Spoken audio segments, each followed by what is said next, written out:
My name is Emily Hart. I'm 27, and I never expected to find out I wasn't invited to my own mother's birthday from a Facebook post. If you've ever felt overlooked or betrayed by your own family, leave a comment and tell me where you're watching from. Like this video and subscribe for more stories like this. It was a Tuesday night. I'd just finished a 12-hour shift at the law firm where I worked. Still junior, still mostly invisible, still grinding. My phone buzzed as I walked through the door of my small one-bedroom flat. My feet ached. I was hungry. I just wanted to scroll a bit before crashing. Then I saw it. A post from my cousin Rachel, smiling in a restaurant I recognized immediately. It was my mom's favorite. Madeleines on the river, white tablecloths, and overpriced wine. The caption read, "So happy to celebrate Aunt Cheryl's big 60th. Family is everything. Family is everything." The phrase hit harder than the picture. There were at least 20 people there. My brother, my stepdad, 2 uncles, cousins, and even neighbors I barely remembered. But not me. I wasn't tagged. I wasn't mentioned. I hadn't even known this was happening. I scrolled through the photos, stunned. There was a cake with "Happy 60th, Mom" written in golden cursive. My brother, Greg, stood beside it, holding up champagne. Someone had hired a photographer. They had planned this for weeks. And no one told me. I checked my texts again, just to be sure. Nothing. No missed call, no invite, no casual, "Hey, just so you know." It wasn't a mistake. They'd done this on purpose. I sat on the edge of my bed, phone trembling in my hand. My first thought wasn't anger. It was confusion. Why? I hadn't fought with Mom. We weren't especially close, but we spoke. I sent cards, I called on holidays, I even visited last Christmas, driving 4 hours in the snow when no one else did. I looked at the time on the post. They were still there. Part of me thought to go, show up, make a scene. But something inside stopped me. Instead, I opened my laptop. If they didn't want me there, fine. But I needed answers. So I did something that felt passive-aggressive, but I couldn't help it. I commented under the post. "Looks amazing. Wish I'd known. Happy birthday, Mom." I didn't expect a response, but 5 minutes later, Rachel replied. "Oh, I thought you knew. We figured you were probably too busy." Too busy. That was their excuse? That. I called my brother. No answer. I texted. Nothing. Then, finally, an hour later, Mom called. I almost didn't pick up, but I did. Her voice was syrupy sweet, as if nothing had happened. "Oh, Em, I was going to tell you, but it all came together so fast." "Really? Because Rachel said you've been planning it for weeks." A pause.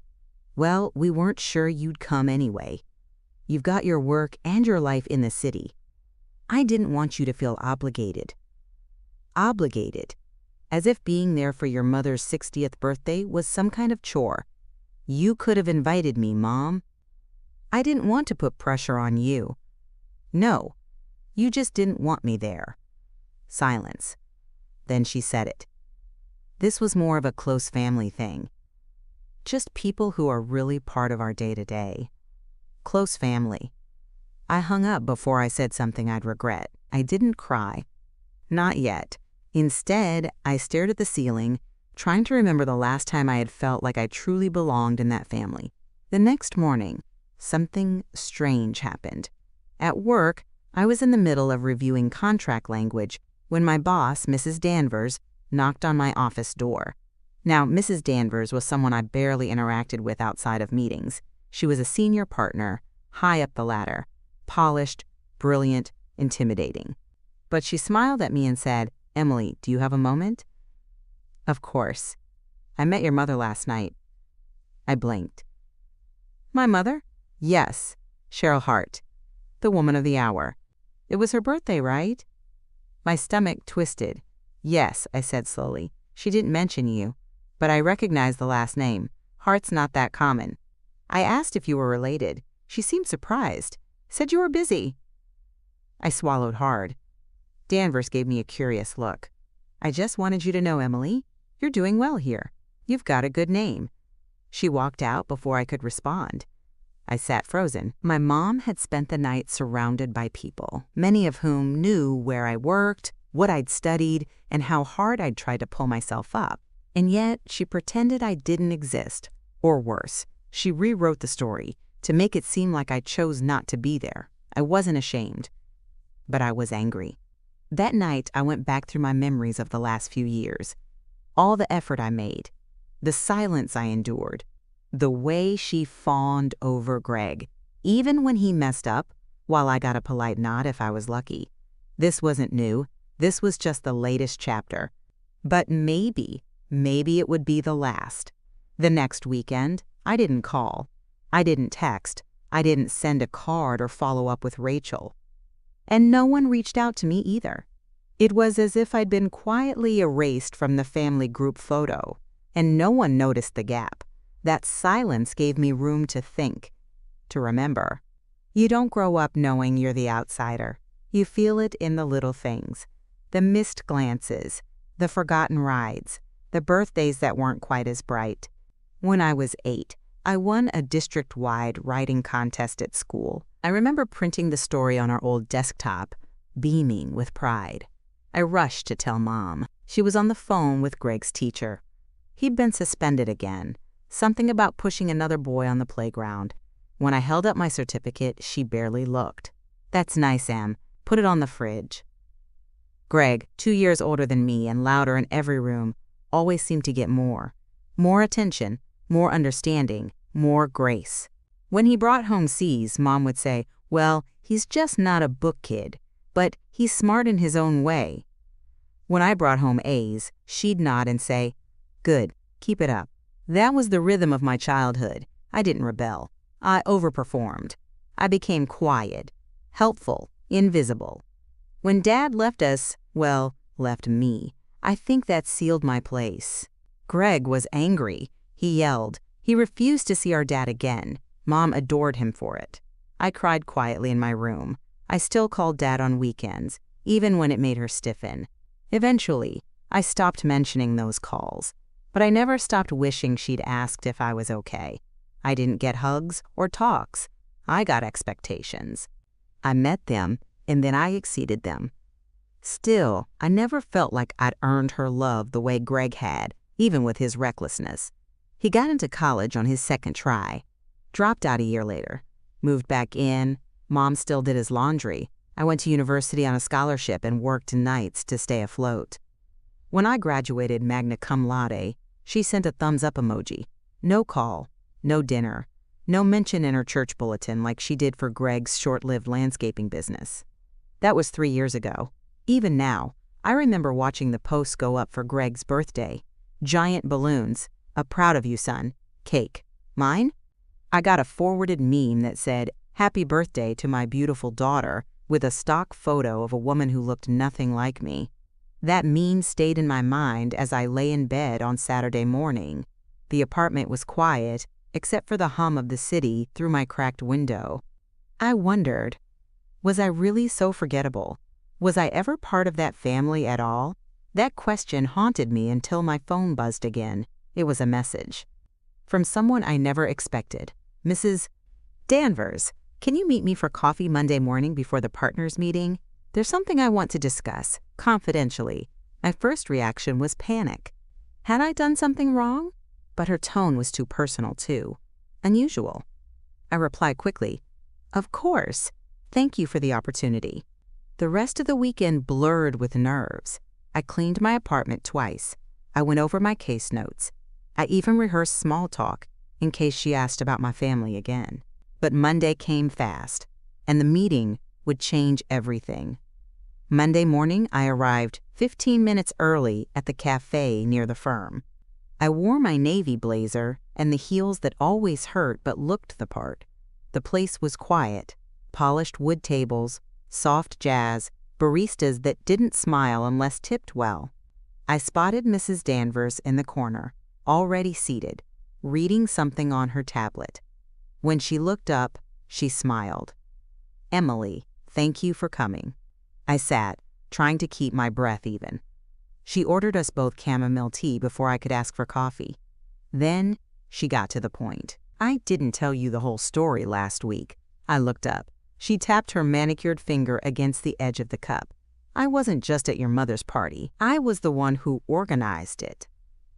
My jaw tightened. "I'm sorry. She's my housekeeper. Has been for nearly 10 years. I blinked. "She never mentioned me?" I shook my head. "She always said she worked for a private client. She never gave details." "Well," she said carefully, "I wanted to surprise her. I told the staff at my home that I was hosting a birthday dinner for Cheryl. Everyone loved her. Even the caterers she used to book were thrilled to help." I leaned back. A cold realization spread through me. "So everyone at that party was from your circle?" She nodded. "Except your family. They brought, well, let's just say they brought their own crowd." I thought back to the photos. People I barely recognized. Some I hadn't seen in a decade. Not one friend from my side. No invitation. No name drop. "She told people I was too busy," I murmured. Mrs. Danvers' voice softened. "She didn't say much. But when I asked directly if she had a daughter named Emily, she looked hesitant. Said you worked in law, but didn't come around much. Made it sound like you distanced yourself." My hands clenched around the cup. That was the narrative, that I had chosen this, that I'd walked away, too important for birthdays and dinners. Mrs. Danvers continued gently. "I only asked because your name came up last year in an internal partner meeting. We were reviewing recruitment prospects. You impressed me back then." My throat was dry. "You remembered me?" "Of course. You stood out, especially after the Henderson arbitration draft." A pause. "Which is why I found it odd when Cheryl didn't seem proud." I didn't know what to say, but her words dug deeper than I expected. Because it wasn't just that I wasn't invited. It was that my own mother had edited me out of her narrative. No daughter worth mentioning. No pride to share. Just a loose end with a job. In law. Danvers leaned forward. "I didn't call you here to meddle in family affairs, but I thought you deserved to know the whole picture." I nodded slowly. "Thank you," I said, "and I meant it." She stood. "One more thing, Emily. Keep doing what you're doing. Some people notice the work, even if others pretend not to." Then she left. And I sat there for a full 10 minutes, stunned. Because now, I wasn't just hurt, I was angry. My entire life, I had shrunk myself to fit inside that family. To be less loud, less difficult, less demanding. And it had never been enough. Now I realized it was never supposed to be. That night, I opened a storage box I hadn't touched in 2 years. Inside were journals, photos, and cards I'd written but never sent. One letter in particular stood out. It was from when I was 16, a birthday card I'd made by hand, covered in sunflowers. Inside, I'd written, "I know I'm not like Greg, but I still want to make you proud." It was never mailed. I'd kept it after she forgot to show up for my school play. She said Greg had a stomachache. The truth? He'd gone to a football game with his friends. That was the first time I'd truly felt invisible. And I realized something, holding that card now. I didn't want to be invisible anymore. Not to my mother, not to myself. I didn't sleep that night. I sat at my desk with a yellow legal pad, writing down everything I'd given to my family over the years. The times I lent Greg money, 300 pounds when his car broke down, 200 pounds when he said he couldn't make rent, which I later found out went to a weekend trip in Ibiza. The weekends I spent helping Mom organize the attic after her knee surgery, sorting through boxes while she sat and pointed. The birthdays where I called, sent gifts, baked cakes, only to get a half-hearted, "Thanks, hun," or a recycled candle in return. All these years, I thought I could earn my place, prove my worth. If I worked hard enough, made enough, smiled enough, maybe one day she'd beam and say, "That's my girl." But now I knew. She had already chosen who mattered. And it wasn't me. That Friday, I got a text from Greg. "Mom says you're being dramatic. You weren't excluded, you just live in your own world. No apology, no effort to understand. Just deflection. I didn't reply, but 2 hours later he sent another. Also, any chance you can help with a deposit for a new flat? Long story. I stared at the message. The nerve. Then, as if it were divine timing, Mrs. Danvers emailed me. I've nominated you for an internal leadership program. Just show up Monday. Quiet congratulations. I blinked at the screen. Someone had chosen me. Not because they had to, not out of guilt or obligation, but because I'd earned it. It shouldn't have meant so much, but it did. It meant everything. The weekend came and went without a word from Mom. No calls, no explanations. She didn't even try to spin the story. I watched her post a photo of tulips from a friend at church, followed by another family brunch with Greg, his new girlfriend, and her dog. The caption read, "Grateful for real love and loyalty." That word again, real. I wasn't real to her. I was a footnote in the life she curated for her small-town circle, a daughter who had moved away, gotten too busy, and didn't stay in touch. No one would know that I used to drive down monthly just to see her, or that I was the one who found her old accountant when her taxes fell apart, or that I was the one who stayed up on her birthday 3 years ago to make her a slideshow of old photos, even though she never watched it. But maybe it was better this way. The illusion had cracked. And now, I could finally see clearly. I made one final visit. To her house. She wasn't home, but the neighbor, Mrs. Ellery, spotted me from her front porch. "Oh, Emily, so good to see you. You missed a lovely birthday." I smiled thinly. "I wasn't invited." Her face fell. "Oh, I thought maybe you were working." Of course, that's what Mom told everyone. "I just stopped by to drop something off," I said. I handed her a small envelope. Inside was a thank you card for Mrs. Danvers, not Mom, and a photo of the leadership award I'd just won. She didn't know it yet, but she'd see that photo again soon, on the firm's website. Because I wasn't hiding anymore.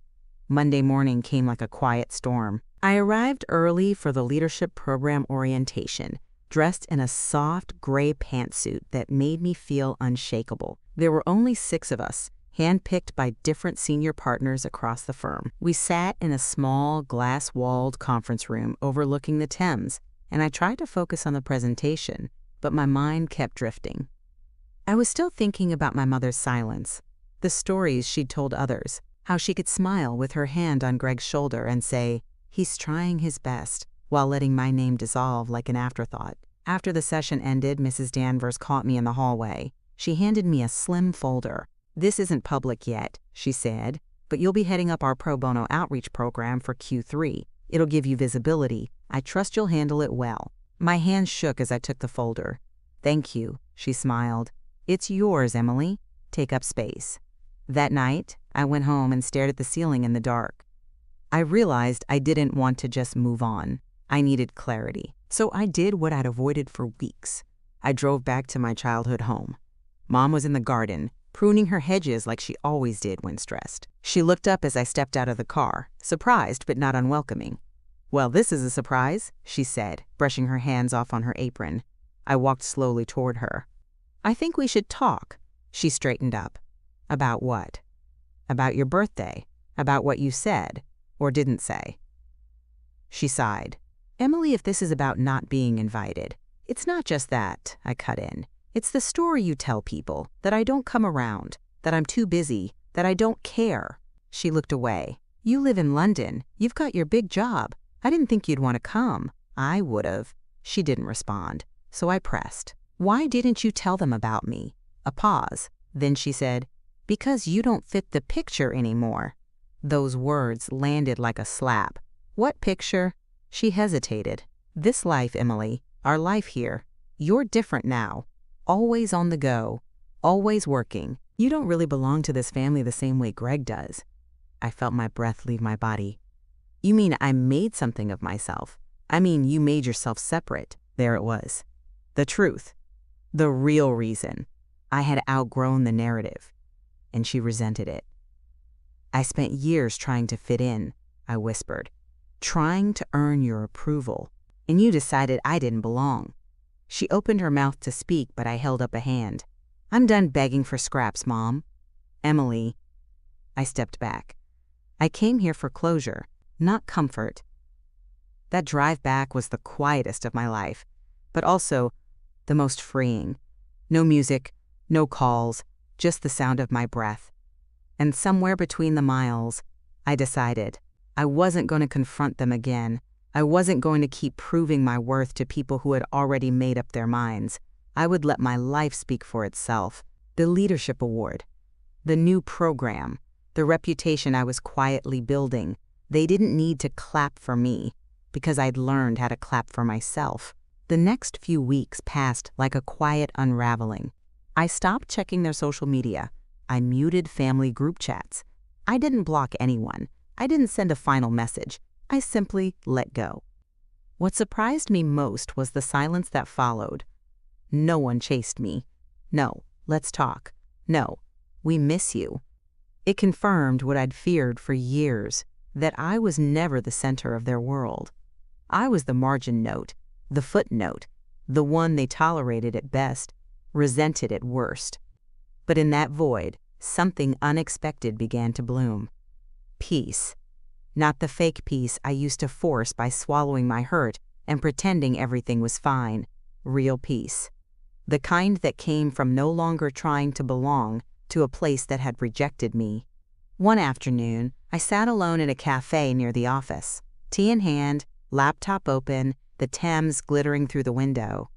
I was reviewing documents for the pro bono initiative when I got a call. It was from an unfamiliar number. I answered, cautiously. "Is this Emily Hart?" the woman asked. "Yes." "This is Rebecca Cole. I work with the Chamber of Commerce. Your firm submitted your name as a candidate for the Young Leadership Panel." My heart skipped. "I'm calling to let you know you've been accepted, and we're featuring you as one of our spotlight professionals this quarter." I nearly dropped my cup. "That's wow. Thank you." She laughed warmly.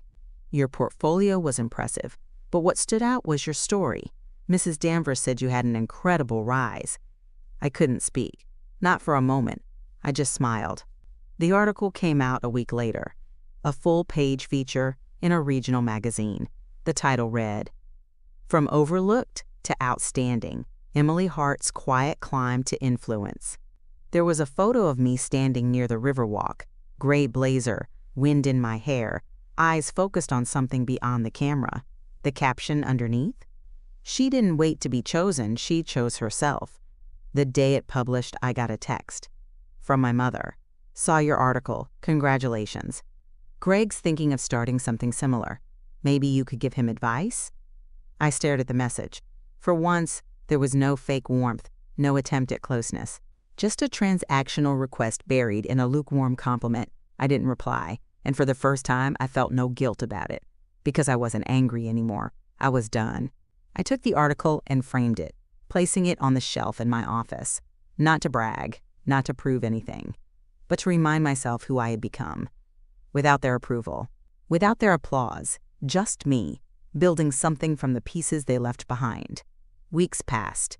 Summer faded into autumn, and the trees along the riverbank turned golden. At the firm, things moved quickly.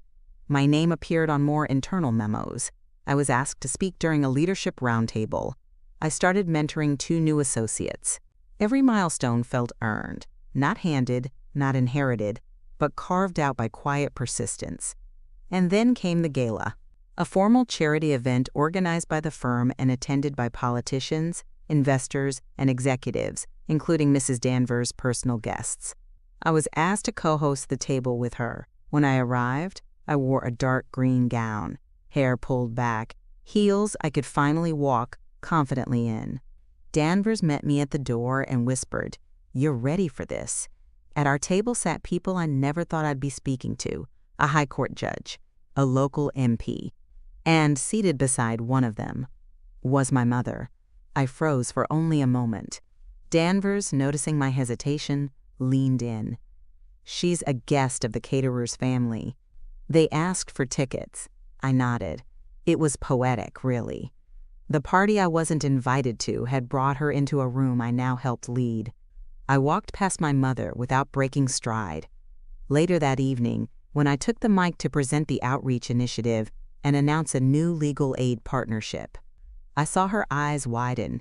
She hadn't known I'd be speaking, hadn't known my name would be on the program, hadn't realized she was walking into my world. And in that brief moment, our eyes locked. She looked stunned. But I didn't look away. I didn't wave. I didn't smile. I simply spoke, clearly, calmly, with the same voice I once hid behind other people's achievements. And when the crowd applauded, I stepped down, not looking back. The following Monday, a handwritten note was waiting on my desk. From Mrs. Danvers. In case no one has ever said it the way you deserved, I see you, I respect you, and I'm proud to know you.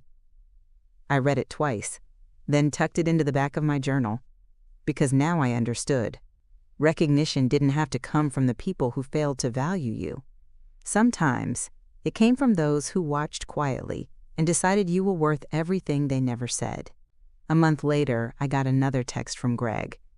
Heard you were at some fancy event Mom went to. She didn't stop talking about you the whole ride home. I smiled at my screen. But I didn't answer. I still don't go home often. And when I do, I don't announce it. I visit the library where I used to write poems. I walk past this school that forgot to hang my picture next to Greg's Most Improved Award. And I think about that night. The birthday I wasn't invited to. The one that broke the last thread. The one that, in the end, gave me back myself. I no longer chase closeness that feels like punishment. I no longer mistake loyalty for silence. And I don't crave the spotlight. But when it finds me now, I don't flinch. Because I earned it. Quietly. Honestly. Without compromise. And maybe, just maybe, that's the real revenge. Have you ever had to walk away from people you once called family? Drop your story in the comments. And don't forget to subscribe for more stories about reclaiming your power. Send this to someone who needs to know they're not alone.